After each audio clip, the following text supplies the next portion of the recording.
I was staying at a small 2-bedroom Airbnb during a vacation I took last year. It wasn't my main stop. I was actually on the way to a different Airbnb where I planned to stay for most of my vacation. This little house, tucked away on a quiet suburban street, was just supposed to be a pit stop. A rest. One peaceful night before the real vacation started. It was almost 8 p.m. when I arrived. The sun had already dipped behind the low hills, and a pale lavender sky hung overhead. The street was eerily silent. No passing cars, no children playing, just the soft rustle of leaves and the distant bark of a dog. The house looked ordinary enough.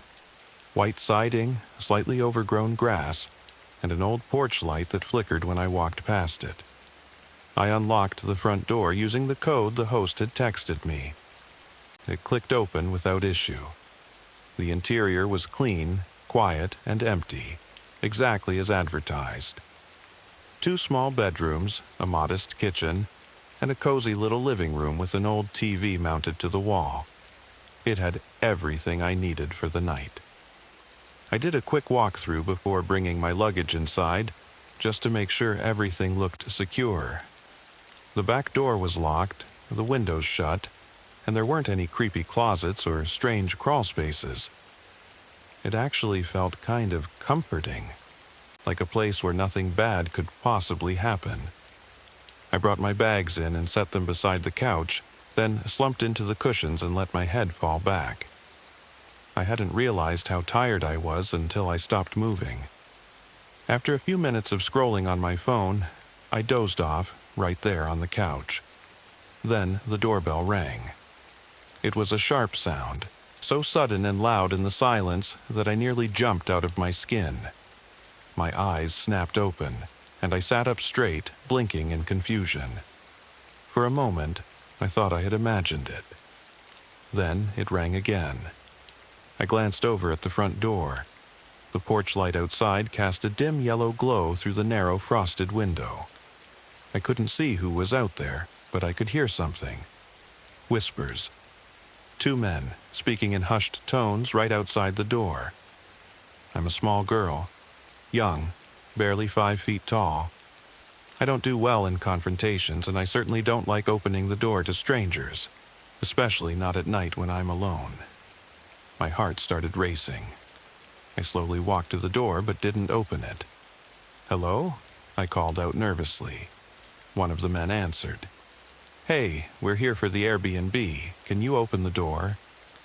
His voice was friendly, almost casual, but it didn't sit right with me. I furrowed my brow.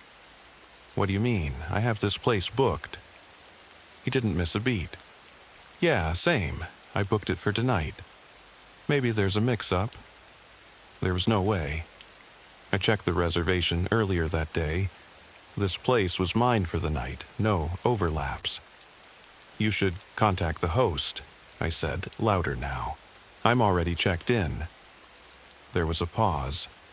Then I heard one of them walk away, his footsteps fading down the porch stairs. The other man remained. "Can you just open the door so we can talk about it?" he said again. "I just want to figure it out. No problem." I hesitated. His voice was calm, even kind. My hand hovered over the doorknob, but then a thought crept in. A warning. My instincts screamed at me not to do it. Instead, I said, "My husband's coming down. He'll talk to you." Silence. Total silence for several seconds. Then nothing. No response. No footsteps. Just quiet. I moved toward the small window beside the door and cautiously pulled back the curtain a few inches. What I saw made my blood turn to ice. The man I'd been speaking to was now standing beside a car parked in the driveway, but he wasn't alone. Further down the drive, half shrouded in shadows, was a group of 5, maybe more, figures, all standing still, all wearing dark clothes and face coverings. They weren't talking, they weren't moving. They were just watching, waiting. It was like something out of a nightmare. I stumbled backward from the door, barely keeping myself from screaming. I rushed to the bedroom and grabbed my phone off the nightstand with trembling hands. I could hear more movement outside now. Footsteps circling the house. A tap at a window. The subtle creak of the back porch step. I ducked into the bathroom and locked the door, huddling in the corner as I dialed 911. "Stay calm," the operator told me. "Officers are on the way. Stay quiet and don't leave the room." I could barely speak. My breath came in shallow bursts. The footsteps outside were getting louder. Then, crack. The front door. Wood splintering. They were breaking in. I covered my mouth to stifle a sob as I heard the door swing open. Heavy boots thudding across the floor. Cabinets slamming open, closet doors swinging. They were searching the house. Then one of them reached the bathroom. The handle jiggled. "Here," a voice said, then retreating footsteps. They left the door alone. I heard them moving again, talking now, not whispering anymore. They were taking things. I could hear drawers being opened, bags being rifled through. Then, outside, a sound I'll never forget. Sirens. Panic erupted. I heard shouts, doors slamming, feet pounding toward exits.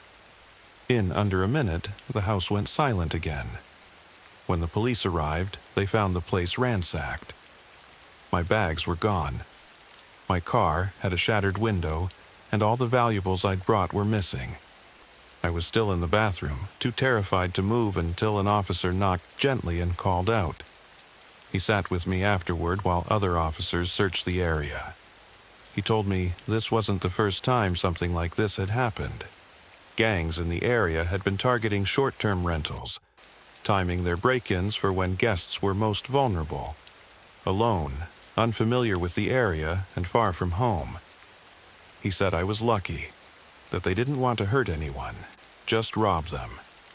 That's probably why they left me alone in the bathroom. I wasn't a threat, just a scared girl. But I didn't feel lucky. The most haunting part isn't the break-in itself. It's the knowledge that they had planned it, that it wasn't a random attack. They knew someone would be there. They had a whole team. They had a system. And if I hadn't lied about my husband being there, if I had opened the door, I still think about that night every time I stay at an Airbnb. I double-check every lock. I avoid late-night check-ins. And I never, ever answer the door without knowing exactly who's on the other side. That night changed everything. And even though I made it out unharmed, I never felt safe again.